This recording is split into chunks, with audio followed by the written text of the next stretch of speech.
A few months ago, I was in a cold conference room of an office building in downtown Philadelphia. I was there for a corporate retreat, and it was one out of a handful of times I've been back to the city since I graduated high school 8 years prior. I was new to the job, and it was my first time meeting many of my teammates. But instead of impressing anyone, I was on the verge of tears.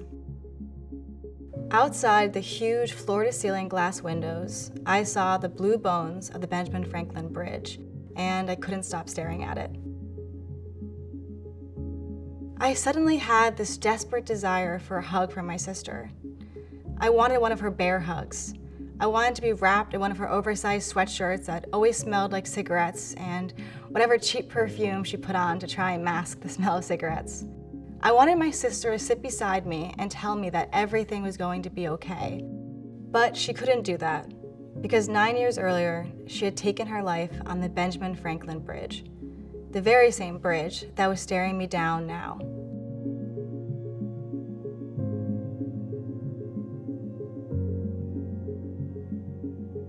Growing up, my sister Kate was my best friend. 6 years my senior, she was almost more like a mom than a sister, and I thought she hung the moon. In my eyes, she could do no wrong. Her word was gospel. I followed her everywhere, and to her eternal credit, she let me follow. She was a very funny person. She was hilarious. She was very outgoing and charming. Kate was a model. She was stunning. She was gorgeous, and she knew it. She was unafraid, I guess, to embrace that. She had such a big presence, and I just always felt in awe of her that way. So to me, yeah, growing up, she was my whole world. It's impossible to pinpoint when exactly everything changed, when my strong-willed, hilarious big sister transformed into someone else. For us, I think looking back now in hindsight, I can tell that some things probably weren't normal for her age. I think she was a very precocious child. And then I would say in middle school, she started getting into more arguments with other kids in the class and stuff like that. But it all just seemed normal for so long. And then I would say in high school, it took a shift where she really did become more agitated and more withdrawn. But then again, that too can be kind of chalked up to being a teenager. What I want to get across sometimes with talking about this stuff is that it's really hard to tell.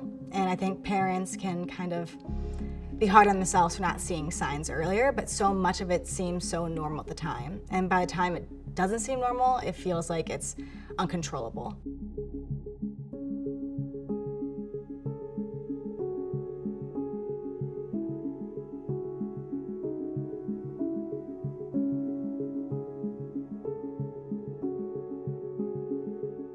I spent much of my childhood with overnight bags prepped just in case. My homework and school bag always within arm's reach, because she was threatening to kill us and we had to escape at a moment's notice. I spent a lot of my childhood scared of her and her mood swings, and scared for her. A lot of diagnoses were tossed around, growing up. Maybe she was, bipolar in high school, I got that a few times. There was just depression. And then it wasn't until she got a little older that they were finally able to diagnose her with schizophrenia.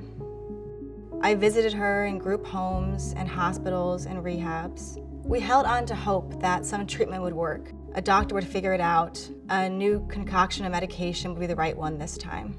The cure, the solution, was always just around the bend. Until one day the unthinkable happened.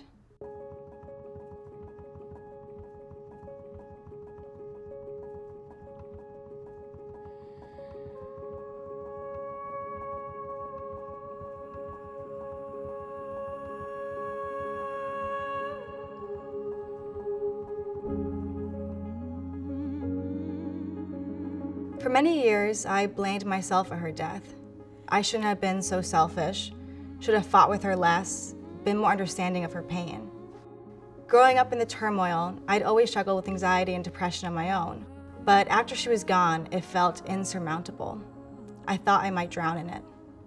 There's a term for it now that I know called ambiguous loss, which is when you just don't have that kind of concrete ending, that concrete understanding of what had happened. But at the time, I didn't know that term. So for us, it was just, it was that torture of not having closure, but also that there's some hope still there. And that was what really got us for a long time, I think, is the idea that maybe she wasn't gone, maybe this didn't happen. There's that kind of little kind of shred of doubt.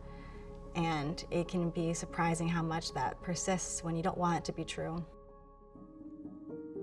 In 2019, my guest today on the show, Kyleigh Leddy, wrote an essay for the New York Times about her sister vanishing.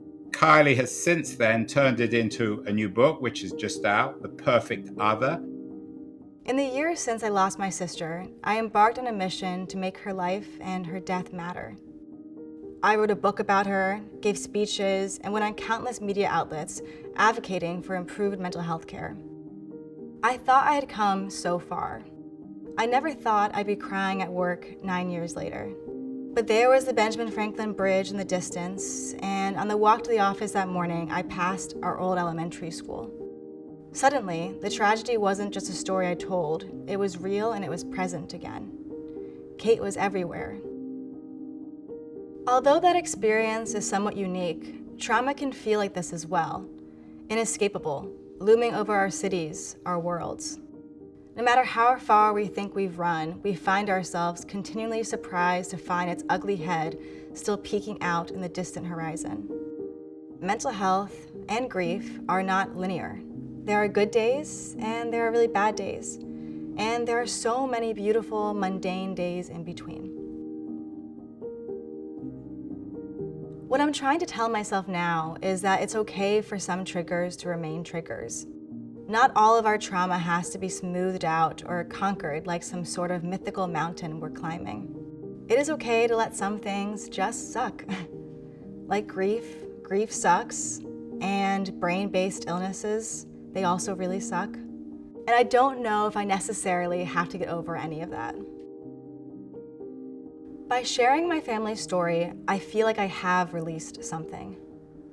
If grief is a hand around your heart squeezing, then it has loosened its grasp on me a little, but it is still there.